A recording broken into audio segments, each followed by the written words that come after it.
Pertemuan bersejarah baru saja digelar di Alaska.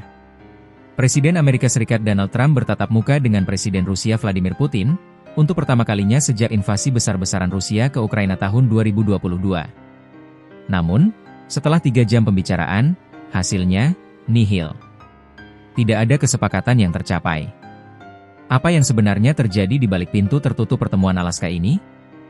Dan apa dampaknya terhadap Ukraina, Eropa, hingga dunia? Kita akan bahas tuntas dalam video kali ini.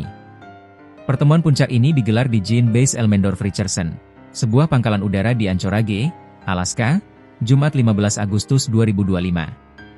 Trump, yang kerap menyebut dirinya sebagai Master Dealmaker, bahkan menggelar karpet merah untuk menyambut Putin. Ini menjadi momen penting, karena untuk pertama kalinya Putin diizinkan memasuki wilayah barat sejak invasi ke Ukraina dimulai 3 tahun lalu. Bagi Trump, pertemuan ini adalah kesempatan untuk menunjukkan kepemimpinan globalnya.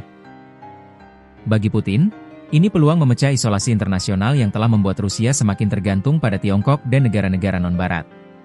Tapi sejak awal, banyak pihak skeptis. Mengapa? Karena Ukraina, pihak yang paling terdampak, justru tidak diundang. Pertemuan berlangsung selama 3 jam. Namun ketika keduanya muncul di depan media, konferensi pers hanya berlangsung 12 menit. Tidak ada sesi tanya jawab, hal yang tidak biasa bagi Trump yang biasanya gemar berinteraksi dengan pers. Trump menyebut pertemuan ini sangat produktif dan mengklaim ada banyak poin yang disepakati. Tapi, ia tidak memberi rincian jelas. Putin, di sisi lain, berbicara soal kesepahaman yang diharapkan bisa membuka jalan bagi perdamaian. Namun lagi-lagi, tidak ada detail konkret.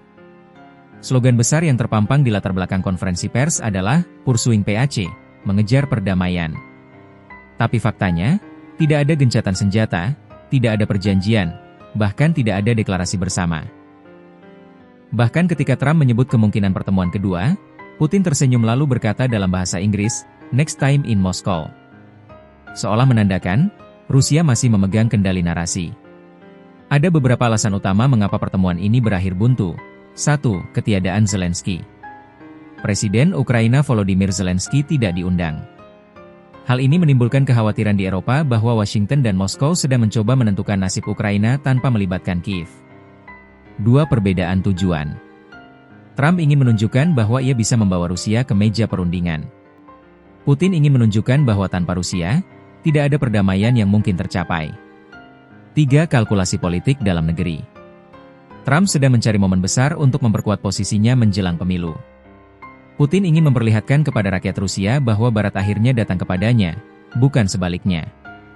Dengan kata lain, pertemuan ini lebih simbolis daripada substantif. Beberapa jam setelah pertemuan selesai, Rusia justru melancarkan serangan besar-besaran ke Ukraina. Rudal balistik Iskander-M ditembakkan. 85 drone Shahed dikerahkan. Ukraina mengklaim berhasil menembak jatuh 61 drone. Serangan ini menjadi sinyal keras, Moskow tidak berniat mengendurkan tekanan militer, meski baru saja duduk di meja perundingan.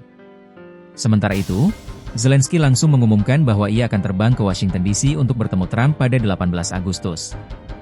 Dia ingin membicarakan langsung penghentian pembunuhan dan perang. Eropa pun waspada. Banyak pemimpin khawatir AS dan Rusia bisa saja mencapai kesepakatan yang merugikan Ukraina, atau bahkan merusak persatuan NATO. Kedepan, ada beberapa kemungkinan skenario. 1. Pertemuan trilateral. Zelensky mengusulkan agar ada pertemuan 3 pihak, Trump, Putin, dan dirinya. Namun Kremlin menolak format ini. 2. Negosiasi balik layar.